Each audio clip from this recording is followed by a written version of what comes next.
سلاف و ڕێز ji bo hemû temaşevanê me û ji bo hemû milletê Kurd.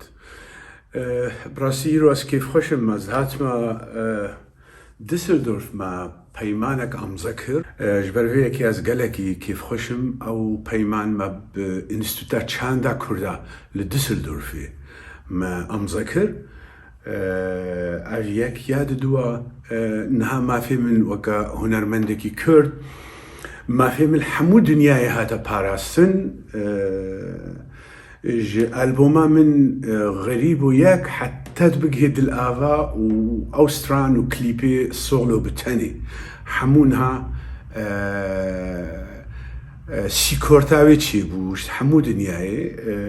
Ez bi rastî gelekî kêfxweşim. Hêviya min jî ew e ku hemû hunermendê Kurd dibin sihavê Înstîtuta Çanda Kurda li Düsseldorfê amza bikin û mafê xwe biparêzin. Ji ber vê yekê ez we spas dikim û ez spasî hemû ew kesê ku bi di Înstîtuta Çanda Kurda de li Düsseldorf pê dirabê ez we spas dikim, çavê wan maç dikim ku ev kedaha kirin û hunermendê xwe li hemû dinyayê îro diparêzin. Tême çavê we ez hêvîdarim wê serkeftin bê û em ê serkeftî bin.